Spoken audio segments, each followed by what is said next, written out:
Matthew McConaughey told a story. He was trying to get out of the rom-com like movies. So he kept saying no to scripts that were getting sent to him. In one movie was like, I'll give you $8 million. He was like, no. I'll give you $10 million. He's like, no. I'll give you 12. He was like, no. I said no. Then they came back for $14.5 million, and he said, all right, let me read it again. I'm Kris. That's Tyler. This is take number 2 because I botched take number 1. Welcome back to the I-71 Rundown, where Tyler vents to you and tells you what you should expect from your Cleveland teams. And I'm here as like the pillow, the mental support. What's up, Tyler? What's going on, man? I feel like a winner. I got my Ohio State hoodie on. I got my Mount Union Purple Raiders hat on. Yeah.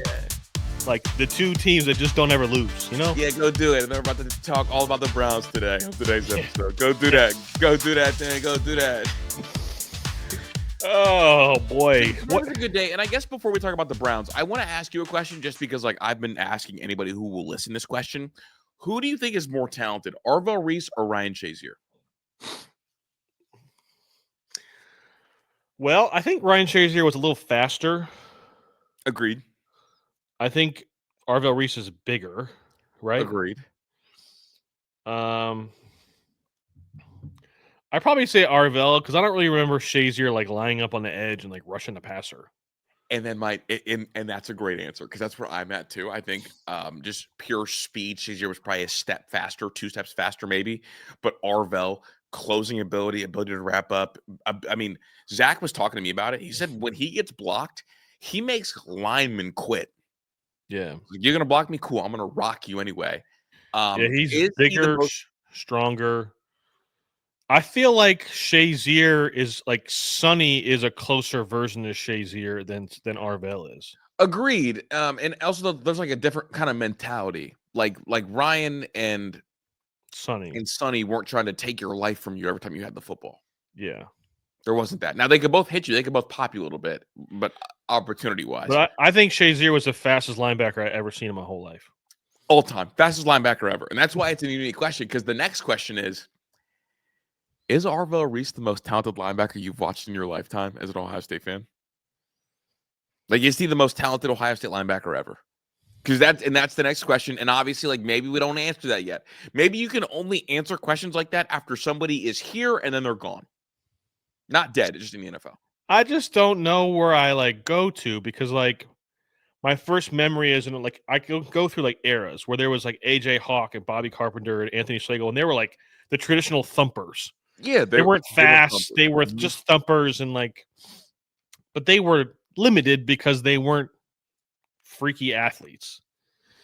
So then you go to like this stage of where they start getting a little bit more athletic. Yeah, and then like you get the Ryan Shaziers, who was the fastest linebacker ever, and then Darren Lee, maybe the second fastest linebacker. And then you have the Ohio State era where it's like Darren Lee and Raekwon McMillan is up there.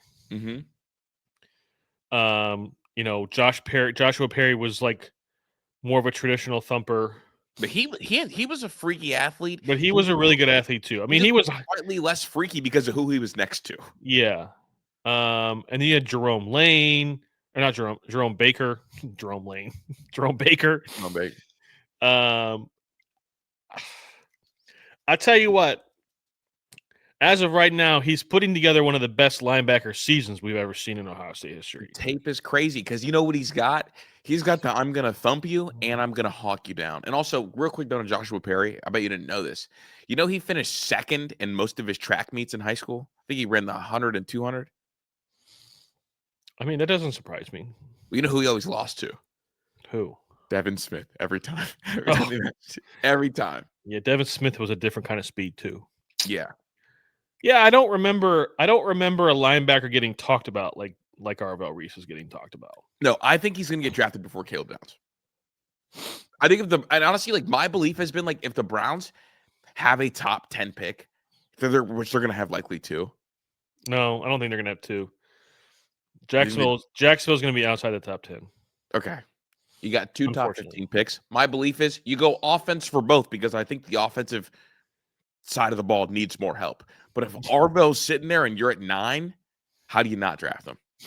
He's Abdul Carter. Like he is Abdul Carter, but more versatile. You know why you don't draft him? Let him be free. because I think that there are 4 legitimate first-round left tackles in this draft. Okay, 4 legitimate first-round tackles. Yeah. There's the kid from Miami. I forget his Yeah. name. There's a kid from Utah. There's the big one, The kid from Isaiah Oregon, World I'm sure. from Oregon, and then there's another one. Damn it! I think there's 4. Okay.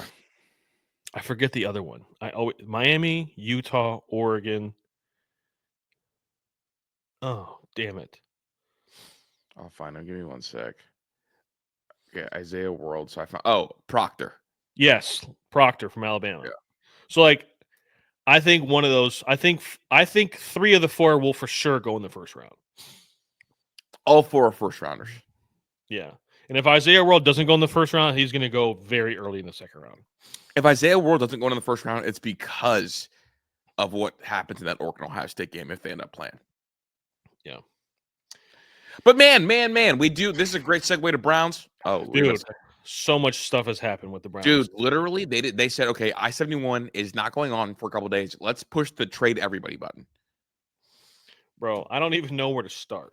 We'll start with Joe Flacco. Joe Flacco gets moved to the Bengals. What was it? Joe Flacco in a 6th for a 5th round pick, correct? Yeah. Now, this does 2 things. This clears up the room, and it makes Shedeur Sanders your quarterback too. It also gives Joe Flacco a chance to go play somewhere. Well, maybe. We're going to discuss that. But it also gives Joe Flacco a chance to go play somewhere because Joe Flacco doesn't give you any benefit on your bench, right? Like he's supposed to be playing. He's the I will go die on the football field for your young quarterback. I did hear a grumbling, a rumor that he considered retiring or is considering retiring just after the trade because he doesn't want to play for the Bengals. Who knows? I wouldn't want to play for the Bengals either.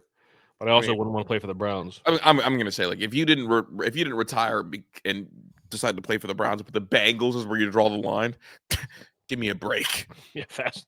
Yeah. So a couple things. There's kind of a lot to unpack here. Do the Browns coaching staff? Kevin Stefanski said he was surprised. I think he was surprised that the Bengals called. Really? I mean, would you have given up anything for a 41-year-old quarterback who was the worst quarterback in the NFL through 5 weeks? A 5th round pick does nothing for a team like the Bengals. Sure it does. They don't need enormous overhaul. They need top-end talent. They need a lot of depth on that defensive side of the ball. They stink over there. They do. I think for them, they want to just keep this thing afloat until Burrow's back. I don't think Burrow's coming back till next year, dog. Burrow? I thought he was out for the next 3 months? Come back near. No, that's it. You're right. The Bengals are trying to get that number 1 overall pick, dog. What you mean? Well, it's like then I took when Stefanski said that he was surprised, where my mind went was someone in the front office, Andrew Berry, decided he was going to trade Joe Flacco and didn't tell Stefanski about it because he knows that Stefanski has this weird I'm in love with my little brother complex. You know what you're saying? You're saying this is like in the movie Moneyball where Billy Bean trades Carlos Pena and goes to Art Howe and says, you can't play Pena. Yeah. And Art Howe said, well, I am because I have control of the lineup card. And Billy Bean says, well, you can't because he plays for Detroit now. Yeah, that's what it feels like happened. When a coach says, I'm surprised they traded the guy who I was starting for the first couple weeks of the year, it's not because he's surprised someone called. Because here we go. If you're Stefanski, you value Joe Flacco. You think Joe Flacco is better than he is. So in your mind, any team that needs a quarterback should be calling, right? Like we have seen how Stefanski treats Joe Flacco, have we not? He treats him like he thinks that there's more in the tank, correct? It's not like us. Because if Stefanski was like us and thought there was nothing left in the tank, he wouldn't have tried to play him. And not only play him, but have him lead the league in dropbacks, Tyler. So to Stefanski, he's still good. He can still play. So I don't think they were surprised that somebody wanted him. because I'm Stefanski. I like him. I think he's good. I want him. I think the surprise is, damn, nobody told me. I feel like he knew about the Flacco trade and didn't know about the Newsome trade. Okay, so the I'm surprised was to both, correct? Well, the surprise, the press conference that I was surprised came after Flacco, and then the Newsome trade happened the next day. So my opinion is that he was surprised that Flacco, like that somebody offered for Flacco. I mean, dog, why would he be surprised that somebody offered Flacco when he thought because Flacco he was good so enough? bad? Again, Tyler. Also, like, wouldn't you think that the Bengals would be just like packing it in and just keep losing with Jake Browning? Tyler, think about it. You are acting surprised because you would be surprised that somebody offered Joe Flacco. Stefanski thought Joe Flacco was good enough to lead the league in dropbacks. Why would he be surprised? Dog, if you're telling me, and I'm going to play along with you, if that's true, and Stefanski was surprised that they traded him, that means that the general manager and the head coach are not speaking to each other. Welcome to Cleveland. Dog. Now can we start the pod? Now can we start that makes it worse now? Can we start the podcast now? That makes it so much Tyler, we have a Cleveland Browns podcast. Can we start the podcast now? Are we done acting surprised at dysfunction in Cleveland? Can we? Are you all right? I'm Kris. Dude, that's a level of dysfunction that I didn't think that they could get to. If this is the case, then they should fire Stefanski right now. Right now. What are you waiting for? Andrew Berry hired Stefanski. They were like this. They were the pair. Yeah. And in my opinion, if one of them goes, they both go. You're not going to sit here on our podcast that we've spent over 70 hours working on and pretend like you're shocked that there's this level of dysfunction in Cleveland. You're not going to do that. No, listen, I thought that Stefanski and Berry were like this, and then there's what's his face? Haslam, like way over there. Mm-hmm. I almost did something. I had to change the fingers. But I just feel like I didn't think that. I thought they were on the same page, and now it looks like they're not. Tyler, if you and I are on a cruise ship and that bitch starts sinking, and you have an idea of how you want to escape, and I have an idea of how I want to escape, and our ideas aren't aligned, we've been boys for so long. At some point, you're going to do what's best for you and yours. I'm going to do what's best for me and mine. That's what this is. The ship is the ship sinking. You know how I know the ship is sinking? Because the terrorist named Deshaun Watson is talking about coming back. The ship is going down, dog. It's going down. It's sinking. Let me tell you right now, if I was Kevin Stefanski, I would call my agent and say, find me a new job immediately. ASAP. Who's firing their head coach this year? And tell them I want it. Why would he stay for this? They're tanking. It's a full tank. Yeah. Like, what was the point of the training camp? Actually, that was my question before. Kris, do you know how many quarterbacks the Browns are paying right now? I only know because you played it right before the. Tell me. 8. 8 quarterbacks are getting paid from the Cleveland Browns. What? The 2 quarterbacks that took all of the first team reps no longer play for us. Color me shocked, not like I've been saying this all year. I mean, I don't even know what to say. Like, if you peel back the layers of this is very similar to the 1-31 years. As far as like the dysfunction, the misalignment, it just doesn't get any worse. And the self-sabotaging. They self-sabotage themselves this year by only giving Kenny Pickett and Joe Flacco first-team reps and then sprinkling in a couple charity reps for Dylan Gabriel and not giving Shedeur anything higher than number 2 rep. They self-sabotage because now it looks like for the rest of the year it'll be Dylan Gabriel, It'll be fill in the blank here, and then it'll be Shador Sanders, and they are way behind the 8 ball. And then whoever the GM is, if it's Andrew Berry or if it's me or you, is going to have to make a decision on these quarterbacks, knowing that we put them both behind the 8 ball, and now we have to draft a quarterback. If you're going to tank, just fully tank. Chris, there are 37. There's 71 players on the payroll, active payroll for the Browns. Yeah. 37 of them will be free agents. 37. Over half. Do the baseball thing. Unload them all. Mm-hmm. Njoku, Wyatt Teller. Call a playoff team. See if they want an old guard in Joel Bitonio.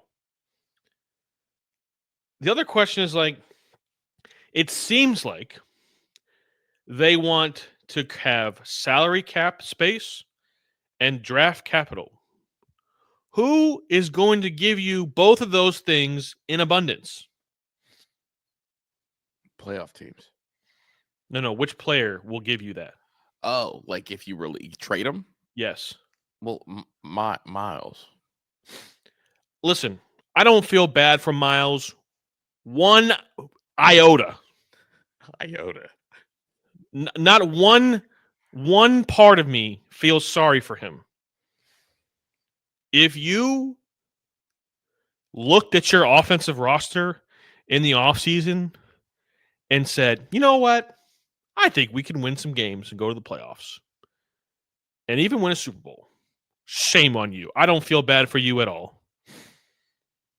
And it must have looked real. It's like Matthew McConaughey told a story. He was trying to get out of the rom-com like movies. So he kept saying no to scripts that were getting sent to him. In one movie was like, I'll give you $8 million. He was like, no. I'll give you $10 million. He's like, no. I'll give you 12. He was like, no. I said no. Then they came back for $14.5 million, and he said, all right, let me read it again. And then he still said no. But Myles Garrett saw $40 million, like, yeah. These turds look a little shinier than normal. Shiny as hell. You trust not bronze? I just I don't know what they're doing, man. What was the Newsome trade for? Well, he was going to be a free agent, and they weren't going to be able to re-sign him. This is the Deshaun Watson.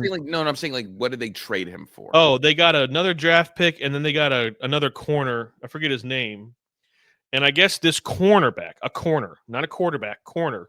He's the number 1 rated run defender as a cornerback in the NFL. Tyson Campbell. So I asked, well, what's he like as a cover corner? Like, in pass defense. Yeah. Oh, well, he's one of the worst. Oh. It's like what's the quarterback do well? Well, he hands the ball off real nice. Yeah. Dope. I mean, and listen, Greg Newsome, was he good? No. Was he bad? No. He was a serviceable NFL number 2 corner. Was it annoying Was it annoying to watch him dance after a first down incompletion when they're down 21 points? Yeah. Super. Fuck yeah, it was annoying. And you know who's sad to see him go? Barley House in downtown Cleveland. But you know what? It's okay. It's Deshaun Watson's getting paid $80 million. He's going to get paid almost a third of the salary for the Cleveland Browns next year. They weren't going to be able to re-sign Greg Newsome. So they flipped him for a corner who can tackle and a 5th-round draft pick. Real quick note on that corner. Back in the day, he was Ohio State's number 1 cornerback on the board that year. Did everything they could to go get him, and they didn't land him. Where'd he go? I believe he ended up going to Alabama. No, he went to Georgia. Oh. But here's the kicker. He was the number 2 corner on his own team in high school. Who was the number 1 corner? Pat Surtain. Oh, well, yeah, that fits. Yeah. So there was a lot of scuttlebutt at Ohio State. half of the people wanted Tyson, the other half wanted Pat Surtain. Anybody that wanted Tyson over Pat Surtain, stripped of all your credentials, anything you thought you knew about football, you don't. Kerry Combs. Now, in the defense of everybody else, they were literally ranked the number 12 and 11 players in the country. American heritage, by the way. I just think they got to go full tank. Like, don't waste our time with this, you know? No, they do. And I think don't go half in. And like, they're going to do the losing part easily. That's not the problem. The losing part is not going to be hard. Okay? The half of the equation is when you go to tank, half the tanking is losing the games. And the other half is building a future roster. Giving yourself assets to build a future roster. Yeah. And the only way they're going to screw this up is if they, I guess, don't go all in. I mean, I think they're going to accidentally go all in. I don't think they're going to trade Myles Garrett. I was being kind of facetious when I said no, they won't trade Myles. Myles is here for the long haul, like it or not, so get used to it. But you seem to think that Jacksonville will be pretty good the rest of the year. I don't think they're going to be. I don't know if they're going to fade, but like I think they're too far. I think they'd have to go on a major slide to be in the top 10. Mm-hmm. I think they'd have to like lose the rest of their games almost to be in the top 10. Well, they have a pretty sizable injury. Trayvon Walker is out for a little while. That's going to really hurt their defense. It's kind of been a staple, but obviously they're starting off the year 4-1 is meaningful. They got Seattle, the Rams, and Raiders coming up next. That should be at least 2 more wins in that grouping. I just, the other thing that I want to talk about is Shedeur. Wait, hold up. Did you say your fantasy football lineup? I'm so sorry. Yeah, I did. I benched Derrick Henry, actually. What time do games start? About 15 minutes. Good call. Give me one. I'll cut this out. Actually, you should leave this in. Okay, I will. I'm stressed. The other thing I wanted to talk about while Chris is editing his fantasy football lineup is I want to talk about Shedeur Sanders. Not that I think he needs to be talked about, but it seems like nobody can just stop talking about this guy. Dillon Gabriel did not play bad enough to not be talked about. He did not play bad enough for people to start talking about Shedeur Sanders. Agree. I cannot believe people are so in arms about whether Shedeur should be the number 2 or the number 3 quarterback. Who listen, is it better for Shedeur to have to go in for an injured Dillon Gabriel in the middle of a game or to get a full week of reps and get ready to play? If you want him to be successful, what's the best way for him to be successful? If he gets a full couple weeks with the ones, he's not going to be ready to play in 1 week. It's going to be a disaster if he goes and plays. But no, I agree with you. It's going to be a disaster almost no matter what. It's almost better if he just doesn't play at all. Honestly, that's the best way to protect him because right now he's been set up for a complete failure. So if he goes out there, it's going to be really bad and really ugly. I don't think he should play at all this year. No, he shouldn't. And you go to practice and learn and learn how to be because his biggest problem is that he drifts in the pocket, and you cannot do that. No, that is a recipe for disaster. And it's you can't do that. But to be honest with you, more than anything, more than him not playing, I think they should try to trade him. The Browns as an organization are not capable and fit to handle him. They don't have the infrastructure to handle him. And to handle what comes with Shedeur. Mm-hmm. And it's not even Shedeur's fault. It's not. Do I think the miming thing was a little immature? Yeah, funny. Yeah, but immature. Mm-hmm. But the Browns infrastructure, it's they're like an 18-year-old parent.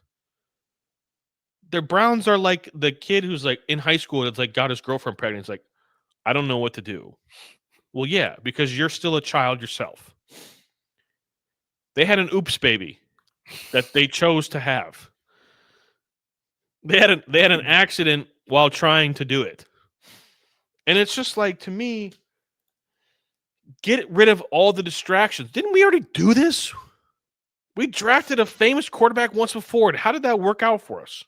bad because you cannot have a famous backup. Bad. And it was so bad that motherfucker's still talking about us. Yeah, like bro. It was our fault that we shoved cocaine in his nose. He said he wishes nothing but failure for you guys. This is Johnny Manziel. Is the lamest. If I was Johnny Manziel, like, what do you just see?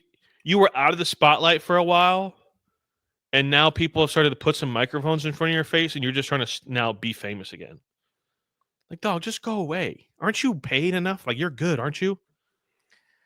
Dude, what's more addicted than the money? The clout.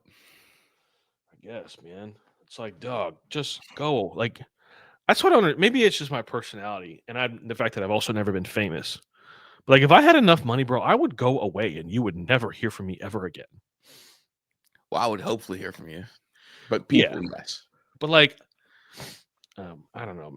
I just feel like the infrastructure, the dysfunction, it's not set up for Shador to be good, and I'm not saying they should trade him for the sake of Shador.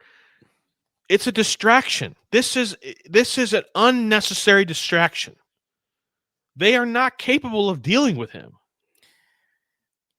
Every time you turn on ESPN Cleveland, every time you turn on The Fan, every time you turn ESPN on Cleveland media, ESPN, it's like he's being talked about, and it's like they have a game this week against Pittsburgh, and the starting quarterback Dylan Gabriel gets talked about far, far less. And maybe, I mean, I'm partially responsible for it too, but at the same time, I can acknowledge like this young kid, Dylan Gabriel, deserves a chance to get it right, deserves a chance to go out there and play, but the infrastructure of the Browns is not going to allow it because the most famous person in that locker room, the most famous person on that team isn't your starting quarterback, and it's also not your franchise player who's the highest paid player on the team. Also, are the Browns able to make stop him from even the media from even having access to Shador? Is that possible? Well, every player has to do NFL media availability if the NFL wants it. Okay. You have to, or you will get fined. So the whole thing with Marshawn Lynch back in the day was that like he didn't want to do media, but the NFL was like, no, you're required to per your contract. NFLPA, like you have to do media. I wish the teams could say you are allowed to talk to these players, but not these players. No, that's very like college football-y. Yeah, I wish that was like a real thing in the NFL because like the Browns. Do you think the average Browns fan could tell you what Dylan Gabriel sounded like? I couldn't tell you what Dylan Gabriel sounded like. I mean, I could, but I've heard him talk a lot. The last thing, the only thing of remembrance that I can remember of Dylan Gabriel saying in an interview was before he got drafted, saying that he didn't like playing in the cold. Yeah. I listened to his presser after they lost to Ohio State. I don't know, man. It's just sicko. I feel bad for Dylan Gabriel. I feel bad for Shador. I feel bad for a lot of these young kids that are trying to, attempt to establish the culture that they want to have for their NFL locker room. And the other thing too is Miles isn't going to do it. Miles isn't going to be the leader in the locker room and establish the culture and change. He's not going to do it. It's been eight years and he's not going to do it. And also, defensive ends, I don't think need to be leaders anyway, because you got to go to a sick place to even play on the line both ways. But it's also, and I don't think he's like that, because you see a lot of NFL films and he's a very nice I think he goes on the field. Place. I think he goes. Well, yeah, I think he's just one of the most naturally gifted NFL football players in NFL history. That's fair. I just think he's just physically more gifted than everybody else, so he doesn't have to go to that psycho gladiator place. Yeah, I think he's not on our list of separate living.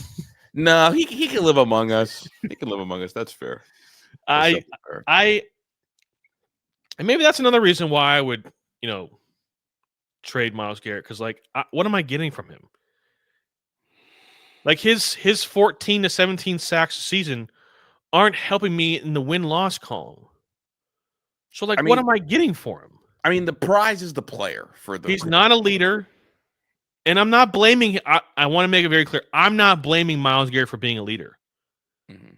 If you were blaming him for being a leader, it's not a him problem. It's a you problem. For expecting it, right? He is who he is. He's been this way for 8 years now. It's okay. I don't, but I'm not getting any leadership. I'm not getting, the impact play, that's resulting in wins-loss column because he also doesn't play offense. So, he can't play both. Mm. It's not his fault, but, what am I? He is an expensive, valuable asset that's not going to affect my win-loss column in the next 2 to 3 years. He's just not, and it's not his fault. Because you need the quarterback first, is what you got to have the quarterback. You got to have the left tackle, but above all that, you got to have cohesion in your front office and head coaching room, and they don't have that. They've never had it ever. They can't either have they went John Dorsey, who wanted the credit, who was really good, a football guy, who made the mistake of hiring a puppet because he called a few good games as a play caller. Well, Freddie Kitchens also strong-armed his way. I know we did, but his name's Freddie Kitchens. Why did anybody named Freddie Kitchens strong-arm you into anything? Yeah. And John Dorsey fell for the idea that you need continuity with your quarterback, or else the quarterback will fail. They just can never. And then they've had good coaches like Eric Mangini, and I think Chudzinski got a raw deal with really shitty GMs. Ken Zampese, good quarterback coach. They just can't get it right, and unfortunately, as good of a coach as I think Stefanski can be, he's not good enough to overcome a lack of talent. Yeah, he's not there yet. 100%. And that's what's happening. They have a lack of talent. Amari Cooper is so much better than Jerry Jeudy. So much. At his diminished age, so much better. And it's not even close. Mm-hmm. Rashad Higgins, better than Cedric Tillman. Which is wild, man. Hollywood Higgins, baby. I don't know, man. This, to me, I'd almost rather and again, I'm going to mention every time we talk Browns, fire Paul DePodesta. I just need to get that off my chest because fire Paul. We're going to say that every single show. Fire Paul DePodesta and fire Andrew Berry. Just think about it, man. They have all this. They have 10 draft picks. They're going to have so much cap space in 2027. What general manager wouldn't want this job?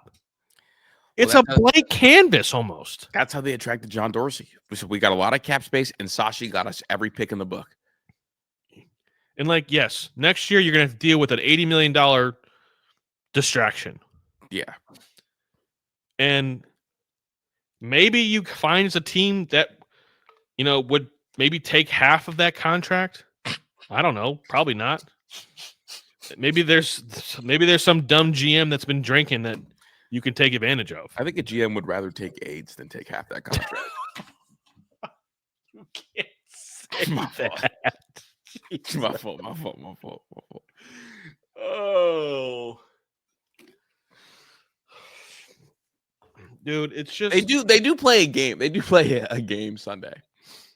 Yeah, they're playing the Steelers. I don't think there's a prayer in hell that they can win this game. I haven't watched Aaron Rodgers much this year. It's at Pittsburgh.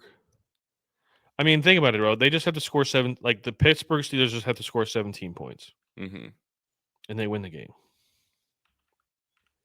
Can Aaron Rodgers muster 17 points?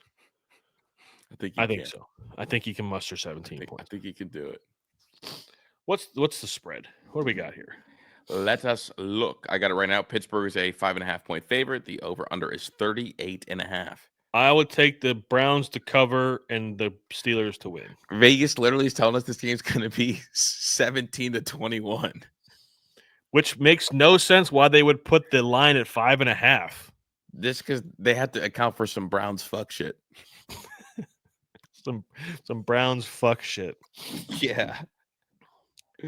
Yeah, I mean, it's going to be a close game. It's going to be super low scoring, and I mean, look, Pittsburgh this year, 34 points, 17 points, 21-24. So they just scored more than 20. yeah, if you score, they're going to get what, 10 drives on offense? Yeah, but also, like, you do worry about Aaron Rodgers' health going up against a Myles Garrett. I think I'm betting the under on this They game. just got to score 3 times out of 10 drives, and they win the game. Fair. Right? Yeah. But hey, the Browns cover. At least it was entertaining. Mm-hmm. It's gonna be fun, damn it. Yeah, we'll see what happens. I am I just it's really deflating to not have to see your team have a lack of direction, and they almost don't, it's like they don't know where they're going to go. Yeah. And they know where they're going. They know what they're trying to do. I'm not saying that they don't have a plan. I think they have a plan. I think Andrew Berry and Stefanski are smart enough. At least, well, I should say Andrew Berry doesn't come across as an idiot. He comes across as a desperate human being who's made some irrational decisions. But I think he has a plan. Whether the plan is good or not is another story. But I think he's smart enough to at least have a plan. This game, I think they could keep really tight if they do the thing where they keep DK Metcalf in check. Last game, he had 5 catches for 126 and a touchdown. They're only asking Aaron Rodgers to drop back around 25 times a game. Only. Yeah, and like, you're not really going to have a lot of success running the ball against the Browns defense. Bingo. So he's going to have to throw it a little bit. I think, as long as Denzel Ward guards DK Metcalf, I think they're going to be all right. But, 20 to 13, 20 to 16, 17-14, something like that. Yeah. And they scored 30, Scored 34 against the Jets. Week 1. Well, that was Aaron Rodgers' get-back game, so.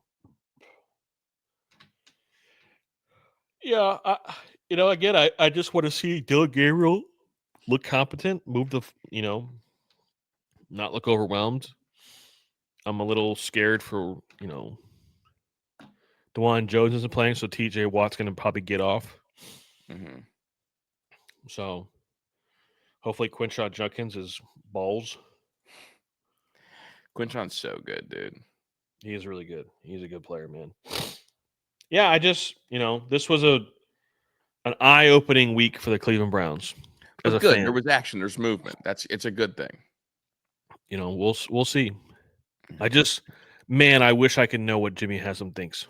I wish I could be inside Jimmy Haslam's brain when he thinks about the Browns and what he's thinking about his GM and head coach. For me, he just can't wait to get to the new stadium. Then we're starting fresh. That's what this could be. Is like, do we just have a 3-year rebuild?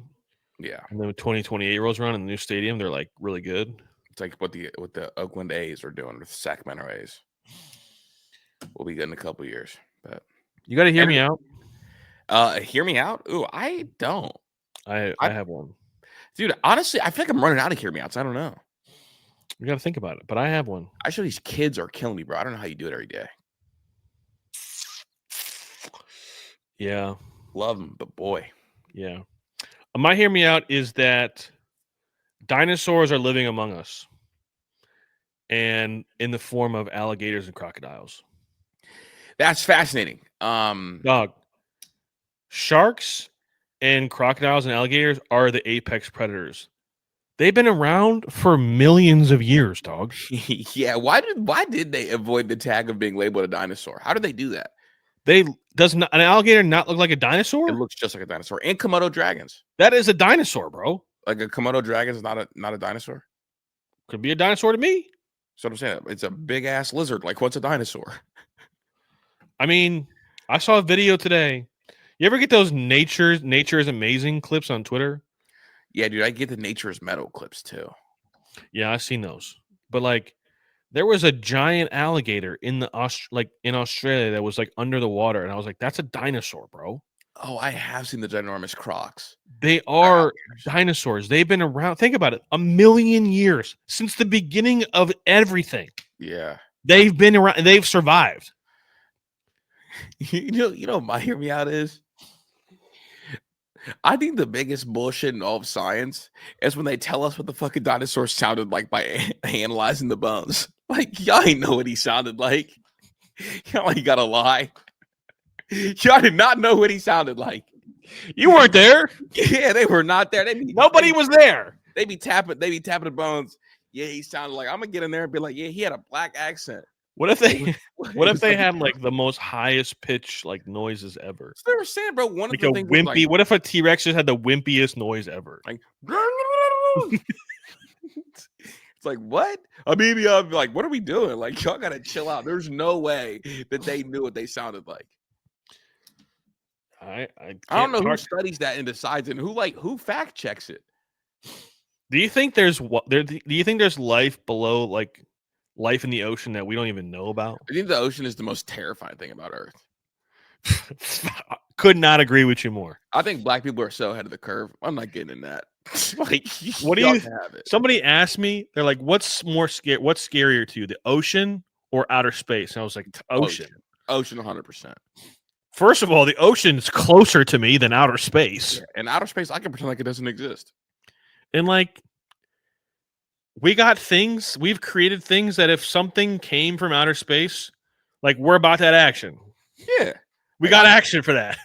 I'm just saying, like, at least I know the blick. Yeah. But like, you're trying to tell me that there's giant sharks and squids down there that have glow sticks? Yeah, bro. I'm not doing it. Like, why was God was like, you know what, I'm gonna give this alligator and I'm gonna mix it with a shark and I'm gonna give it a glow stick so I can see. Like, boy. No, man. There's things down there that are too scary to come out of the dark. Yeah. Dark and underwater. You get far enough in the ocean, you can't see shit. No. It's so dark down there, lights don't even work down there. They say you end up popping everything, like in your ears and everything, too. Yeah, think about it. If an animal, something alive can live down there and survive the pressure, not for me. That's what I'm saying. That thing can survive anything, man. We got to send OJ down there. I'm Kris. That's Tyler. Peace. I need to start doing that. Oh. You're fine. Obviously, it's not live. We're post-prod. You start doing what? Just write it. When I ever have a thought pop in my head, I need to just write it down. Dude, I'm so used to it, dude. Just on my phone, just putting a note down. Yeah. That's what I do. Also, I got a text in one of my group chats that John Mateer's playing. Don't know if it's confirmed or not. So just keep that in mind for later. I'm ready, dude. You ready? Yeah, I'm ready.